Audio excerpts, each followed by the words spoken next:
വട്ടപ്പാറയിൽ നിന്ന് വളാഞ്ചേരിയിലേക്ക് നേരിട്ട് service road എന്നു വരുമെന്ന ഉത്തരമില്ലാത്ത ചോദ്യം ഇനി അവസാനിപ്പിക്കാം. വട്ടപ്പാറ സർവീസ് റോഡ് യാഥാർത്ഥ്യമാക്കുന്നതിന് തടസ്സമായി നിന്ന അവസാന പ്രതിബന്ധവും അവസാനിപ്പിച്ച് സർവീസ് റോഡ് യാഥാർത്ഥ്യമാകാൻ പോവുകയാണ്. സർവീസ് റോഡ് നിർമ്മാണത്തിന് റവന്യൂ ഭൂമി വിട്ടു നൽകുന്നതിലുണ്ടായിരുന്ന തടസ്സങ്ങൾ നീങ്ങി നിർമ്മാണം ഉടൻ ആരംഭിക്കാനാകുമെന്നാണ് പ്രതീക്ഷ. റവന്യൂ ഭൂമി വിട്ടു നൽകുന്നതിനുള്ള നടപടികൾ വേഗത്തിലാക്കണമെന്ന് ആവശ്യപ്പെട്ട് ജില്ലാ collector doctor Vinay Goyal land ബോർഡിന് കത്ത് നൽകിയതായി നഗരസഭ സ്റ്റാൻഡിംഗ് കമ്മിറ്റി അധ്യക്ഷന്മാരായ അഷ്റഫ് അമ്പലത്തിങ്ങലും മുജീബ് വാലാസിയും വ്യക്തമാക്കി. എംപിയും എംഎൽഎയും നഗരസഭാധികൃതരും അടക്കമുള്ള ജനപ്രതിനിധികളുടെ നിരന്തര ഇടപെടലാണ് സർവീസ് റോഡ് യാഥാർത്ഥ്യമാകുന്നതിലേക്ക് നയിച്ചത്. പുതിയ സർക്കാർ അധികാരത്തിലെത്തിയതിനു ശേഷം ആബിദ് ഹുസൈൻ തങ്ങൾ എംഎൽഎ വീണ്ടും സർവീസ് റോഡ് വിഷയം റവന്യൂ മന്ത്രിയുടെ ശ്രദ്ധയിൽപ്പെടുത്തിയിരുന്നു. മന്ത്രിയുടെ അടിയന്തര നിർദ്ദേശപ്രകാരം കഴിഞ്ഞ ദിവസം ഡെപ്യൂട്ടി കളക്ടർ അഖിൽ വട്ടപ്പാറയിലെ റവന്യൂ ഭൂമി നേരിട്ടെത്തി സന്ദർശിക്കുകയും ജില്ലാ കളക്ടർക്ക് റിപ്പോർട്ട് സമർപ്പിക്കുകയും ചെയ്തു. ഇതിനു പിന്നാലെയാണ് കളക്ടർ ലാൻഡ് ബോർഡിന് കത്ത് നൽകിയത്.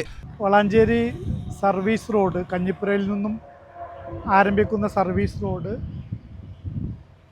ഇന്നലെ കഴിഞ്ഞ ദിവസം ഇവിടെ സന്ദർശിച്ച deputy collector Thiruvananthapuram land commission സെക്രട്ടറിക്ക് ഈ സർവീസ് റോഡുമായി ഏറ്റെടുക്കുന്നതിനുള്ള റിപ്പോർട്ട് സമർപ്പിച്ചിരിക്കുകയാണ്. വളാഞ്ചേരിക്കാരെ സംബന്ധിച്ചിടത്തോളം ഏറെ ആശ്വാസകരമാകുന്ന രീതിയിലുള്ള ഒരു റിപ്പോർട്ടാണ് അദ്ദേഹം നൽകിയിട്ടുള്ളത്.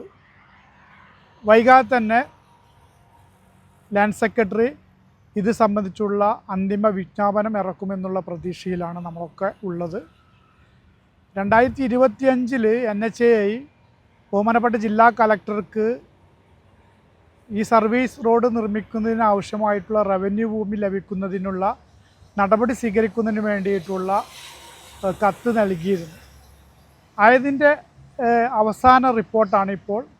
കഴിഞ്ഞ ശനിയാഴ്ചയാണ് ഡെപ്യൂട്ടി കളക്ടർ ഇവിടെ ഇത് സംബന്ധിച്ചുള്ള സ്ഥലം ഏറ്റെടുപ്പുമായി ബന്ധപ്പെട്ടുകൊണ്ട് ഇവിടെ സന്ദർശിച്ചത്. അദ്ദേഹം ഉടനെ തന്നെ റിപ്പോർട്ട് നൽകാമെന്ന് അന്ന് ഞങ്ങളോട് സൂചിപ്പിച്ചിരുന്നു. അതിൻ്റെ അടിസ്ഥാനത്തിലാണ് ഈ ഭൂമി ഇവിടെ വിവിധ ആവശ്യങ്ങൾക്കായിട്ട് മാറ്റിയിട്ടുള്ള മിച്ച ഭൂമി NHAIയുടെ സ്കെച്ച് പ്രകാരമുള്ള ഭാഗങ്ങൾ അളന്ന് തിട്ടപ്പെടുത്തിക്കൊണ്ട് അത് നൽകാനുള്ള അന്തിമമായിട്ട് നൽകാനുള്ള ലാൻഡ് സെക്രട്ടറിക്ക് തിരുവനന്തപുരത്തേക്ക് അയച്ചിരിക്കുകയാണ്. ലാൻഡ് ബോർഡ് ഭൂമി ദേശീയപാത അതോറിറ്റിക്ക് കൈമാറുന്നതോടെ നിർമ്മാണം ആരംഭിക്കാനാകുമെന്നാണ് പ്രതീക്ഷയെന്നും ഇത് നാടിനേറെ സന്തോഷം പകരുന്നതാണെന്നും മുജീബ് വാലാസിയും അറിയിച്ചു. ഏറെ ആശങ്കയിലായിരുന്ന പ്രദേശത്തെ ജനങ്ങളും നമ്മളെ നാട്ടുകാരും വളാഞ്ചേരിക്കാരും ഒക്കെ ഇതിൻ്റെ പിന്നാലെ കഴിഞ്ഞ കുറേ വർഷങ്ങളായിട്ട് ഇതിൻ്റെ പുറകെ തന്നെ ആയിരുന്നു. നമ്മൾ ഓരോരുത്തരും ജനപ്രതിനിധികളായാലും കഴിഞ്ഞ ചെയർമാൻ അടക്കമുള്ള ആളുകളും MPയും MLAയും അടക്കം. അപ്പോൾ ഇന്ന് ലാൻഡ് റവന്യൂ കമ്മീഷണർക്ക് കൊടുത്ത റിപ്പോർട്ട് പ്രകാരം വളരെ ആശ്വാസകരമായി പ്രദേശത്ത് എല്ലാവർക്കും, വളാഞ്ചേരിക്കാർക്ക് പ്രത്യേകിച്ച്, കാരണം സർവീസ് റോഡ് ഭൂമി ഏറ്റെടുക്കേണ്ട വിഷയത്തിൽ തഹസിൽദാർ ഓഫീസിലും വില്ലേജിലും അതുപോലെ തന്നെ കലക്ട്രേറ്റിലും ഒക്കെ നിരവധി തവണ ഇതുമായി ബന്ധപ്പെട്ട് കയറി ഇറങ്ങി കുറേ കാര്യങ്ങൾ ഈ ഫയൽ നീങ്ങാത്ത പ്രശ്നങ്ങളൊക്കെ ഉണ്ടായിരുന്നു. പക്ഷേ ഇപ്പോൾ ഉടനടി അത് ഫയലുകൾ നീങ്ങി പുതിയ ഡെപ്യൂട്ടി കലക്ടർ വളരെ അടിയന്തര പ്രാധാന്യത്തോടെ ഈ വിഷയം ഏറ്റെടുക്കുകയും അദ്ദേഹം ഇന്നലെ തന്നെ അതിൻ്റെ റിപ്പോർട്ട് തയ്യാറാക്കി അയച്ചിരിക്കുകയും ചെയ്യുകയാണ്. ലാൻഡ് ബോർഡിന്റെ അനുമതി കൂടി ലഭ്യമാകുന്നതോടെ വട്ടപ്പാറയിലെ യാത്രാക്ലേശത്തിന് ശാശ്വത പരിഹാരമാകുമെന്ന പ്രതീക്ഷയിലാണ് ജനങ്ങളും. ഈ ചാനൽ ന്യൂസ്, വളാഞ്ചേരി. 15 വർഷങ്ങളായി ഈ തിളക്കം നമ്മെ ഭ്രമിപ്പിക്കുന്നു. 15 വർഷങ്ങളായി ഈ വ്യത്യസ്തത നമുക്ക് ആത്മവിശ്വാസം നൽകുന്നു.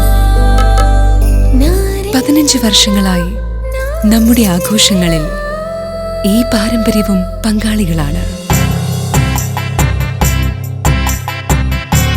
ഒരു ദേശത്തിന്റെ ആഭരണ സംസ്കാരം രൂപപ്പെടുത്തിയവർ. ഞങ്ങളെപ്പറ്റി നിങ്ങൾക്കല്ലേ കൂടുതൽ അറിയുന്നത്? പരിശുദ്ധിയുടെ സുവർണ പാരമ്പര്യം. Hayath golden diamonds, Valanchery.